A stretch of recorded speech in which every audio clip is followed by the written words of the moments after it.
Salut les amis, bienvenue dans cette nouvelle vidéo. Nous sommes dans l'interview du mois de septembre et nous avons notre invité du jour qui va vous partager son parcours pour pouvoir vous motiver, pour pouvoir mieux appréhender l'année scolaire, universitaire qui débute bientôt. Et aussi, il va vous inspirer par son parcours entrepreneurial. Donc, prêtez attention à tout ce qu'il va dire et c'est parti.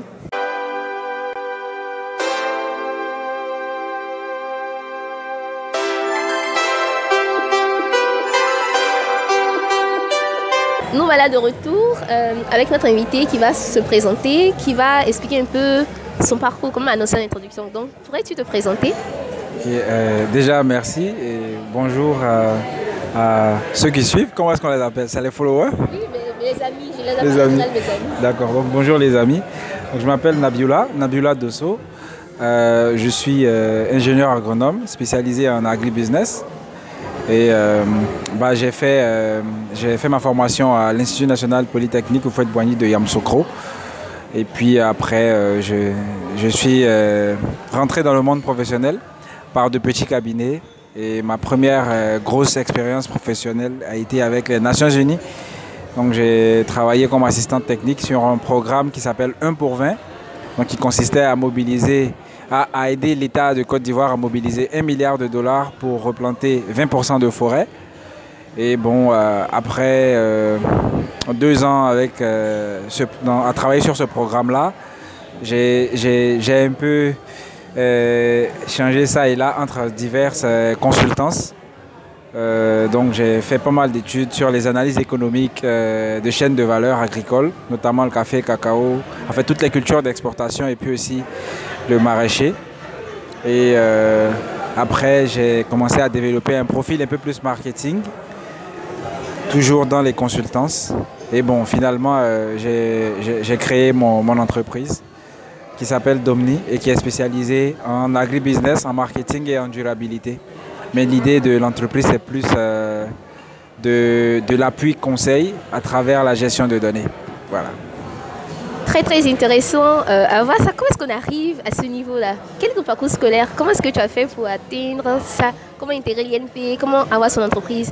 Quel est ton parcours? D'accord, je vais dire que je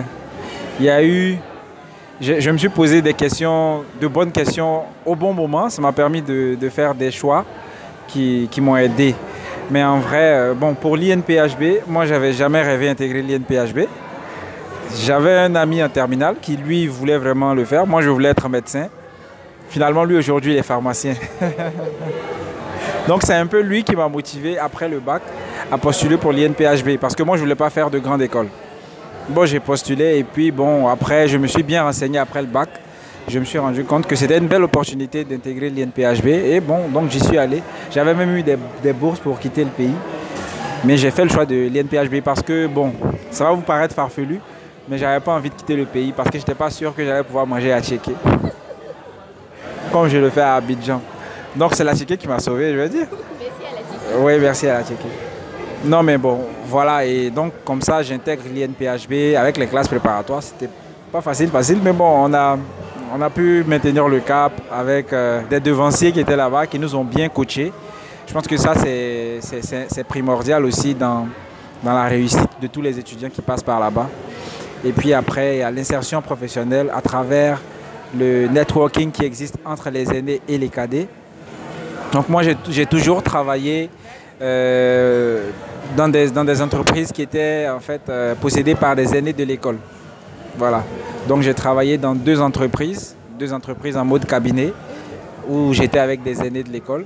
Et après ça, j'ai intégré les Nations Unies. Après les Nations Unies, je suis allé encore travailler avec IFDC, le programme To Scale. Après, je suis encore allé travailler avec une autre organisation néerlandaise.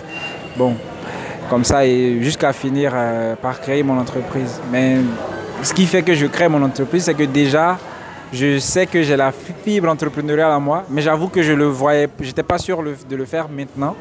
Je suis sorti de l'école, ça fait 5 ans environ. Donc je savais que j'allais arriver à ça, mais pas maintenant. Mais pourquoi est-ce que j'arrive à faire ça maintenant? Juste parce que je sens que je peux le faire. Et parce que je suis sûr que j'ai identifié quelque chose que les autres ne perçoivent pas comme moi. Donc finalement, quand j'essaie peut-être de présenter ça, chacun entreprend avec une certaine sensibilité. Voilà, donc il y a tout ça qui m'emmène en fait à me dire mais vas-y, lance-toi, parce que ce que tu veux faire, c'est des choses que tu as déjà fait dans d'autres contextes. Maintenant, le constat, c'est que déjà de base, je voulais entreprendre, ça c'est sûr, mais mon idée, elle est toujours là. C'était pour développer l'alimentation. C'est-à-dire... C'est quoi l'alimentation? C'est l'alimentation qui est, voilà, aliment-médicament en fait. C'est une fusion des deux mots. Donc, permettre aux gens de manger de sorte à ce que, bah, voilà, ce soit leur véritable premier médicament, quoi, pour paraphraser un grand savant. Voilà. Donc, c'était un peu ça l'idée de base et c'est toujours là. Mais je me suis rendu compte aussi que tous les entrepreneurs locaux, sinon la plupart des entrepreneurs qui travaillent avec des matières premières, ils sont confrontés au même challenge. Donc, il y a besoin de les aider à améliorer ce qu'ils font. Je me suis dit, bon, j'ai eu la chance de travailler dans des contextes où ma compréhension des chaînes de valeur agricoles, elle s'est améliorée. Donc ça veut dire que je peux déjà avoir un impact plus grand à ce niveau-là. Et ce qui manque véritablement à ces entreprises-là, c'est les capacités managériales. Mais pour gérer, il faut s'appuyer sur des données. Et les données, en général, ça manque en agriculture. Que ce soit au niveau de la production ou de la transformation, les données agricoles, c'est quelque chose de très rare. Même quand on en trouve souvent, on n'est pas forcément sûr de la fiabilité. Donc je me suis dit, bon, on va commencer à regarder comment les gens y font, trouver les insuffisances et puis capitaliser dessus pour proposer quelque chose de nouveau. Donc c'est un peu ça l'approche. Aujourd'hui, ce qu'on fait, c'est de l'appui conseil à tous les niveaux de la chaîne de valeur, en nous appuyant sur des données. Et ces données-là sont des données qu'on produit à la demande. Et on les travaille, on s'inspire de données qui existent déjà. Donc ça nous permet aussi d'arriver à faire du forecast pour voir, pour faire des prévisions, pour aider en fait les entreprises qu'on conseille à de meilleures décisions et aussi à développer des stratégies qui sont, je veux dire, à jour. Quand je dis à jour, je veux dire, on est dans un contexte où on parle beaucoup de durabilité aussi. Aujourd'hui, c'est ce qui est à la mode. Donc, c'est pour permettre à ces entreprises-là de rentabiliser leur activité, mais durablement. De sorte à ce que ce qu'ils gagnent aujourd'hui, comme on le dit là, ne porte pas préjudice à ceux qui ne sont pas encore nés. Donc, voilà un peu comment est-ce qu'on part. Mais l'alimentation, ça va venir. Hein. Pour le moment, je pense que je dois me concentrer sur cet aspect de gestion de données parce que ce n'est pas quelque chose qui est très répandu sous nos tropiques. Et il y a beaucoup de challenges, donc c'est facile de les transformer en opportunités. C'est les challenges qui donnent des opportunités. Donc il y a beaucoup d'opportunités. Et voilà, on est dessus. Et là, on a déjà commencé quelques petits trucs. On a déjà eu, on a déjà été éprouvés, nos compétences ont été éprouvées par la grâce de Dieu. Et puis aussi, grâce au travail qu'on a abattu avec ma team, ça a été satisfaisant pour nous-mêmes et aussi pour les clients. Donc on continue encore avec d'autres projets qui sont encore dans le tiroir. Très intéressant. Donc faudrait que tu présentes un peu ta structure. Tu as essayé de brosser un peu ce qui t'a motivé à vouloir entreprendre. En même temps, tu es allé à la question, ton parcours et en même temps ce qui t'a motivé. Donc comment est-ce ton entreprise? C'est quoi l'essence même de l'entreprise? Ok, donc l'entreprise déjà s'appelle Domni. Domni, on va demander ce que c'est. Domni, ça veut dire nourriture. Voilà. Parce que, en malinké, Domni. Et pourquoi ça? Parce que il faut penser à une nouvelle stratégie pour nourrir les populations. Donc plutôt que moi de me mettre dans la production, moi je veux être là, un peu comme si j'étais un peu au-dessus de la chaîne de valeur, là, comme ça, et puis je peux essayer d'aider, ou bien je suis un peu à l'écart, puis je peux avoir... je peux mener des actions sur tous les maillons. Voilà. Parce que ce soit le producteur, le transformateur ou le consommateur, la finalité de tout cela, c'est de pouvoir nourrir en fait. Parce que le but même de l'agriculture, c'est ça. Et malheureusement, nous ici, notre agriculture là, elle est plus tournée vers les cultures d'exportation qu'on ne consomme pas. Donc, on ne fait pas d'agriculture au sens premier du terme, parce que l'agriculture doit permettre de nourrir les populations. Alors que pour les cultures qu'on consomme le plus, on n'est pas autosuffisant. Donc c'est autant de choses. On s'est dit, ok, nourriture. Mais nous, on réfléchit à de nouvelles choses en fait. Donc on ne va pas être directement là, mais on va être en appui pour que tous les acteurs de la chaîne de valeur là, fédèrent leurs efforts, soient plus efficaces, ils gagnent de l'argent, mais en même temps aussi que les populations soient nourries efficacement. Donc Domni, c'est ça. Et il y a 3 grands pans, sinon 3 piliers. Donc l'agribusiness, pour tout ce qui va concerner en fait les questions d'argent, voilà, et à tous les maillons de la chaîne de valeur. Il y a le marketing qui est vraiment pour moi la donnée, sinon la thématique centrale, parce que les marchés des matières premières ou transformées au niveau de la sous-région sont très peu maîtrisés, surtout par les producteurs. Ils ne connaissent pas, donc ils n'arrivent pas souvent à vendre à bon prix. Et donc si on arrive à renforcer des organisations professionnelles d'agriculteurs sur la compréhension des marchés, à travers des données qu'on a collectées, travaillées, analysées comme il se doit, ça peut être un plus. Ça peut améliorer plusieurs aspects. Pareil pour les transformateurs. En fait, chez nous ici, la question des données, c'est difficile parce qu'on n'a pas cette culture-là. Donc, c'est vraiment ce que nous, on veut faire. Donc, il y a le marketing qui est vraiment, j'ai envie de dire, la pierre angulaire. Et derrière, il y a la durabilité, comme je disais tantôt, pour être sûr que tout ce qu'on va proposer ne puisse pas nuire en fait, à ceux qui ne sont pas encore nés. Voilà, mais que ça puisse leur profiter. Ça nous profite à nous et en même temps à eux aussi quand ils seront là plus tard, quand nous on aura fini nos missions respectives ici. Voilà, donc c'est un peu ça. Et l'équipe, elle est très jeune. On a autant de femmes que de garçons. La moyenne d'âge, c'est 27 ans. Voilà. Et voilà, on est que 6. Voilà, on n'est que 6.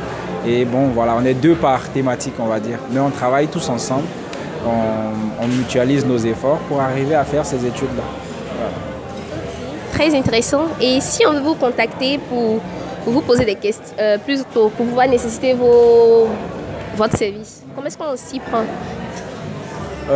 Là, on a démarré l'année dernière.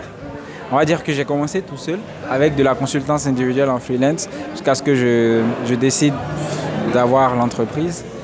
Et il y a 2 qui m'ont rejoint. Après, il y a d'autres qui m'ont rejoint cette année encore. Donc, tout timidement, là, on a notre page Facebook. Voilà. Après, on pourra peut-être partager les liens pour les contacts. Et on est encore en train de préparer, de finaliser un site web, Internet, pour présenter véritablement ce qu'on a. Sinon, pour le moment, c'est plus avec du bouche à oreille. Voilà, parce que c'est un choix de communication pour être sûr qu'on commence à chercher le grand public quand on a vraiment des projets d'envergure sous-régionale. Pour le moment, on a des choses à l'échelle nationale. On a 2 projets dans le nord de la Côte d'Ivoire sur le riz. Et puis aussi un sur le riz, un sur le coton où on travaille.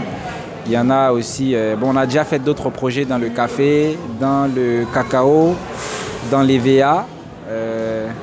Et puis il y a un autre projet un peu dans le centre aussi sur lequel on travaille.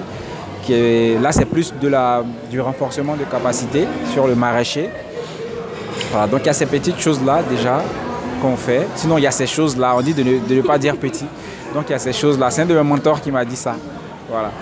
Donc il y a ces choses-là qu'on fait déjà qui nous permettent de nous occuper au quotidien. Donc il y a plein de trucs. Et il y a un autre projet aussi qu'on prépare avec d'autres partenaires. On est en discussion. C'est un projet,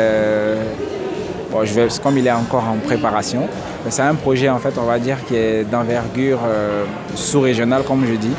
Donc on vise à la fois la Côte d'Ivoire et le Ghana dans un premier temps pour démarrer des activités dans l'ordre de ce qu'on a expliqué. Voilà. Mais c'est sûr, comme je dis toujours, gestion de données, appui conseil aux entreprises pour leur permettre de gagner de l'argent, rentabiliser leur business durablement. Voilà. Très intéressant. Donc, concernant cela, vous prévoyez un événement en octobre, c'est ça? Ou une activité... pourrais-tu donner un peu plus de détails par rapport à cela? Oui, en fait, on a fait une étude sur ce qu'on appelle les produits forestiers non ligneux. Bon, Oh, tout simplement, on va dire que c'est des arbres qui peuvent donner des fruits, c'est des arbres qu'on peut utiliser pour le chauffage. Voilà. En fait, c'est des arbres qui n'ont pas un grand tronc, on va dire. Voilà, tout simplement. Mais on peut les associer sur le même espace avec le cacao pour faire ce qu'on appelle l'agroforesterie. Et vu que avec le développement de la cacaoculture, on a coupé beaucoup de forêts. Donc l'État, depuis quelques années, s'est engagé dans plusieurs initiatives pour réduire la déforestation, notamment dans les chaînes d'approvisionnement du cacao. Et du coup, on fait la promotion de l'agroforesterie et donc l'association du cacao avec ces arbres, ces produits forestiers non ligneux là. Seulement que le marché, comme je dis, de ces produits forestiers non ligneux là n'est pas clairement compris. Donc on a commencé à mener des réflexions, on a fait des études, on a contacté des gens. Et on est encore en train de travailler là-dessus. C'est prévu, la fin de l'étude est prévue pour octobre. Donc il y aura une restitution qui sera ouverte au grand public parce que ça c'est un sujet d'intérêt national. Donc on espère aussi avec ça se positionner comme étant une entreprise qui maîtrise les données pour les produits forestiers non ligneux. Donc on est avec d'autres partenaires. On travaille là-dessus, mais bon, il est encore, c'est un projet, on va dire, qui est en train d'être fini, avec des données très intéressantes sur ce qu'il faut faire pour gagner de l'argent avec ces produits forestiers non ligneux là, de façon durable. Voilà. Donc bien comprendre les marchés, il y a des perspectives dans plusieurs pays de la sous-région pour divers produits forestiers non ligneux, et même ici aussi. Et bon, voilà, on a fait des choses assez intéressantes avec Manuela, que je salue au passage, qui avait le lead là-dessus. Voilà. Donc ça a été super. Ouais. Très bien. Donc, c'est très intéressant tout ce que tu as eu à raconter. Et quand on parle d'alimentation, d'agriculture, beaucoup de jeunes Africains ne se voient pas là-dedans. Dans l'agriculture, ils voient ça comme, je sais pas, c'est pas bien, c'est sale. Voilà, c'est très esthétique. Quel conseil pourrais-tu donner à cette jeunesse africaine-là qui, plus ou moins, est déroutée, qui ne sait vraiment pas où aller, qui n'a pas de but? Quel conseil pourrais-tu donner? Comment déterminer sa passion et comment suivre la ligne vers le chemin qui le rendra heureux? Waouh, ça c'est une question difficile quand même. Hein. L'agriculture, il y a plusieurs choses dans l'agriculture. Peut-être s'ils ne veulent pas l'agriculture, ils peuvent regarder l'agronomie. L'agronomie, c'est un peu plus large. Mais ce que je peux dire à tous les jeunes, moi-même y compris, c'est d'oser beaucoup plus.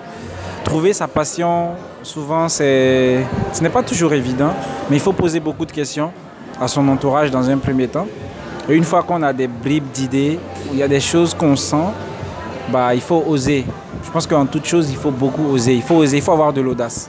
Parce que l'audace, ça nous fait faire des choses qu'on n'aurait pas pensé pouvoir faire par moment. Et même quand ça ne marche pas comme on veut, on apprend énormément. Donc moi, je dirais que il faut oser en toutes circonstances, croire en soi, oser, et avec une bonne dose d'humilité. Il ne faut pas oser de façon démesurée, quoi. Il faut oser de façon calculée. Il faut oser. Il faut beaucoup parler avec les gens qui ont de l'expérience. Les aînés, les devanciers. Et c'est important pour pouvoir oser de façon calculée, comme j'ai dit là, d'avoir un ou des mentors. Donc les mentors, c'est des gens qui vont te guider quand tu es un peu perdu, qui vont te donner même parfois qui vont t'aider à améliorer tes idées, qui vont te faire profiter de leur expérience, qui vont t'aider tout simplement. Voilà. Souvent même il y en a qui peuvent t'aider financièrement, tout ça. Donc c'est bon de se faire mentorer et puis après d'oser quand on sent que c'est le moment de le faire. Et pour revenir à l'agriculture, de plus en plus, l'agriculture devient sexy. Mais nous ici, je veux dire que on est encore un peu, il y a beaucoup de boulot à faire parce que il y a eu plein de choses qu'on a vécues dans notre pays là qui font que on préfère tout tourner en dérision. Tout le monde aime s'amuser. Et il y en a qui s'amusent, mais après qui savent faire la part des choses. Malheureusement, il y en a qui veulent s'amuser. Gagner de l'argent en s'amusant, ce n'est pas mauvais, mais tout le monde ne peut pas forcément faire ça. Et il faut qu'à un certain moment, on arrive à... Nous, par exemple, nous, les professionnels de l'agriculture, il faut qu'on arrive à donner envie aux plus jeunes de venir dans l'agriculture. Et c'est pas seulement au champ. L'agriculture, il y a plusieurs choses à faire. Donc c'est pour ça que je dis agronomie, parce que maintenant il y a l'éthique, il y a ce que nous on fait, c'est un peu du data science qu'on va appliquer à l'agriculture. Il y a d'autres qui vont te faire des choses avec des drones. Bon, nous aussi on fait des choses avec ça. Il y a, comment on appelle, il y a plein de choses. Il y a la génétique, il y a plein de choses. C'est large, c'est très large. Mais il faut que nous, les professionnels, on arrive à donner envie aux plus jeunes. Donc pour ça, chacun regarde comment il peut vendre son activité, de sorte à attirer d'autres. Puis à faire comprendre aussi que c'est important de s'amuser. Tout le monde ne peut pas être là que pour ça, quoi. On peut pas avoir que des gens qui sont là pour, je veux dire, nous amuser sur les réseaux sociaux ou bien pour que faire la fête. C'est important, on a besoin de tout. Donc nous qui avons décidé, par exemple, de ne pas être amuseurs sur les réseaux sociaux, c'est à nous de faire les efforts qu'il faut pour que, il puisse y avoir une suite, parce que tout est important. Merci beaucoup, Dosso, d'avoir donné ton temps pour parler, pour partager ton expérience très, très, très motivante avec mes abonnés, mes amis. Donc, merci d'être venu encore et on se donne pour une prochaine fois si vous voulez savoir d'autres choses sur l'agriculture, comment se lancer, et c'était très investi dans son entreprise, tout ça. Ça aussi, c'est bon. Hein. Il y a plein de choses qu'on peut partager là-dessus. C'est ça, donc n'hésitez pas à le dire dans les commentaires. Si vous avez d'autres questions, n'hésitez pas à les poser dans les commentaires. On se donne rendez-vous pour une prochaine vidéo. Ciao, ciao. Ciao. Merci. C'est bon?